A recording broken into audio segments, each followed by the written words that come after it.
Assalamu alaikum bagbanlar, жүзім сүйүүчүлөр. Бул жүзүмдөрдү мына ушунча өсүп калды. Ошол өскөндөн кийинки дагы орусча айтканда зеленый операция деп коет. Ошол жашыл бутоо, жашыл кезинде бутоо деп коет. Мындайча айтканда, ошон үчүн ошол нерселерди азыр тартып көрсөтөлү. Орусча айтканда муну пасынкование деп коет. Ошол пасынок жалбырактын түбүнөн чыккан мынакей мондай жалбырактын түбүнөн чыгат.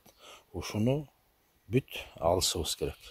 Боюбуз, колубуз жеткен бийиктикке чейин, примерно 1-2 метрге чейин ушул ортосуна чыккан пасыноктордун баарын алып, бул сабакты мынакей түбүнөн түз до конца түз өстүрүшүбүз керек.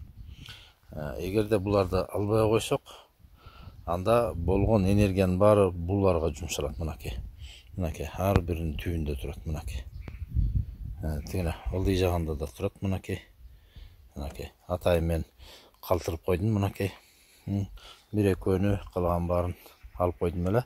Атайын муну съемкага деп калтырып койдум. Биз мына ушунун баарын бүт алып чыгышыбыз керек. Мына түбүнөн баштап эле мынакей пасынок мынтип эле кол менен алып кое беребиз. Мына бул жерде да жүрөт. Мынакей түбүндө мынакей ошо жалбырактын түбүнөн чыккан. Мынтип эле кол менен акырын алып кое бересиңер. Мына мында дагы мынакей кичине чоңоюп калган. Ушинтип эле жалбырактын түбүнөн чыккан пасыноктордон мынакей. Ошол пасынокты алышыбыз керек биз. Полный боюбуз жеткен, колубуз жеткен жерге чейин алып таштайбыз дагы. Бул шпалерный дак. Беседкада деле ошондой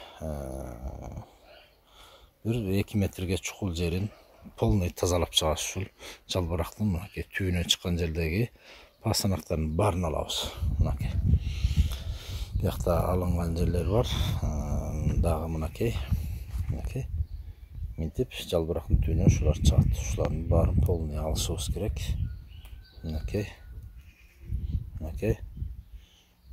мынтип эле кол менен алып кое бересиңер. Учурунан деле кичинекей кезинде алсаңыздар да болот. Чоңоюп калган, өтө чоңой электе алып чыгыш керек мунун баарын. Себебине энергияны сорот булар. Энергия соруп мөмөсүнө мынакей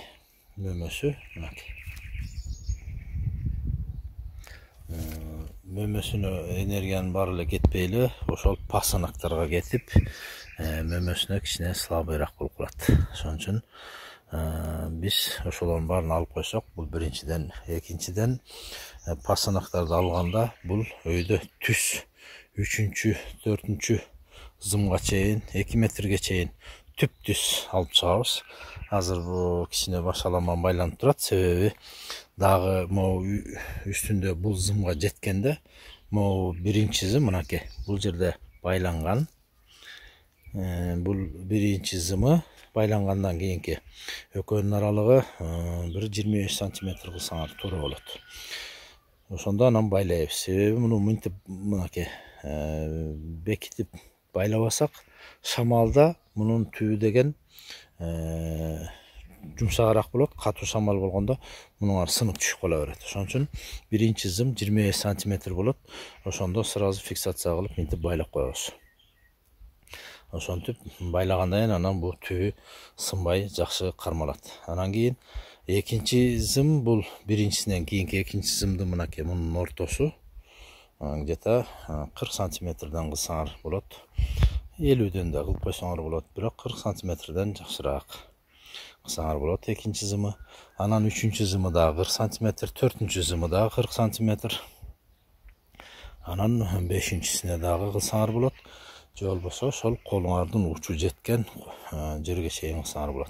Бирок эң биринчи зым мурунку видеолордо айтылган бул жерден 60 сантиметрде жакшы болот. Кээ бири 50 сантиметр кылат.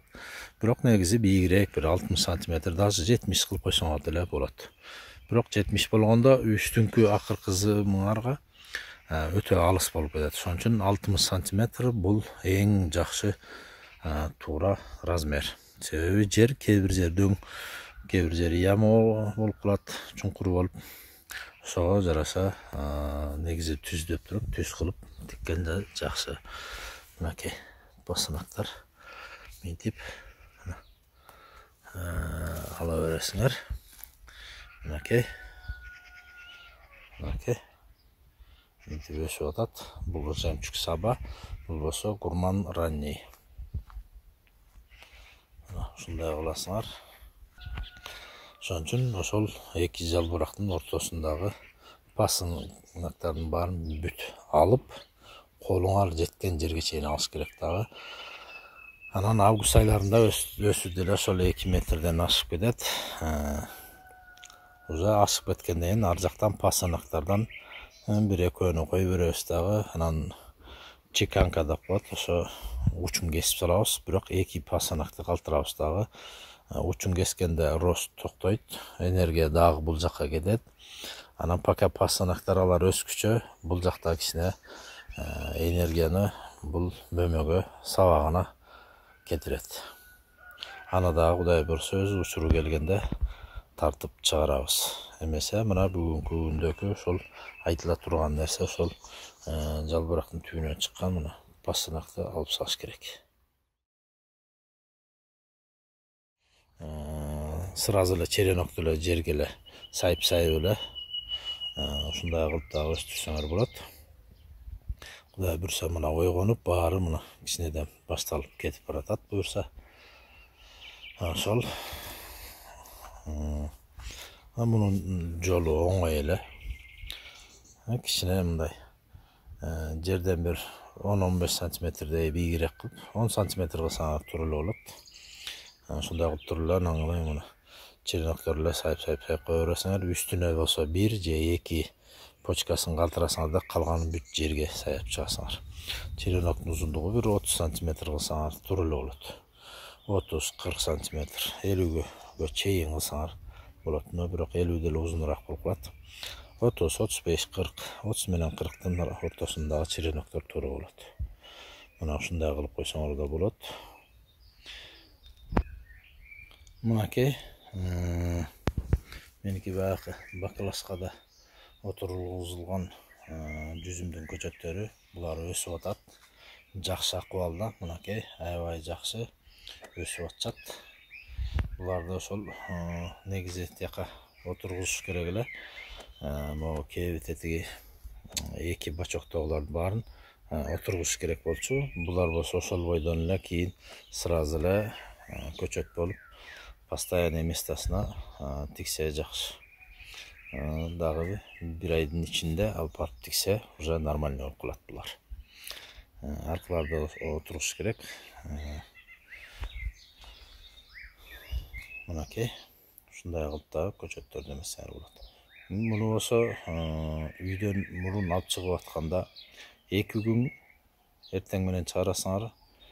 Түш одуруп кечки жеткирбей кайра үйгө алып кирсесиңер. Эң биринчи эшикке алып чыгып атканда. Андан кийин 2 күн ошентесиңер. Андан кийин 2 күн өткөндөн кийин анан кийин түнкүсүнө калтырасыңар. Дагы бир 2 күн көлөкөдө күнгө чыгарбайсыңар. Дагы бир 2 күн 3 күн көлөкөдө, башагы бир 4-5 күн көлөкөдө кармаш керек буларды. Андан кийин анан 5 күн өткөндөн кийин анан мынакей мынтип алма бактын же дагы башка ушундай бир кичине күн тийип, кичине көлөкө болуп тие турган ушундай бир көлөкөрөөк бир бактын түбүнө чыгарып койсоңор, ошондо жакшы адаптация болот. Себеби үйдөн сразу эшикке алып чыгып күнгө чыгарып койсоңор, мунун баары бүт өлүп калат. Ошон үчүн бул үйдөгү мындай баклажкага сууда тамырлатып, анан баклажка отургузулган. Ал видеолордун баарын көргөнсүңөр. Ссылкасын өйдө жактан карасаңар, табасыңар. Ошон үчүн буларды бир жума адаптация кылып туруп, анан кийин күнгө алып чыгабыз. Анан кийин мынакей мындай болуп тура берет. Күн да тиет, көлөкөдө болот. Күн өтө катуу ачуу тийбегендей, ушундай бир бактын астына көлөкөрөөк кылып, күн да тие тургандай кылып коюп койсоңор тура берет. Ошентип адаптация болот. Андан кийин ар жакка алып барып школкага тиксеңер болот.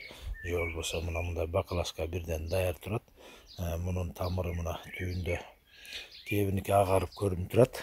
Ошолорду алып барып уже постоянный местага тиксеңер дагы бул кадимки эле көчөт болуп уже өсүп баштайт.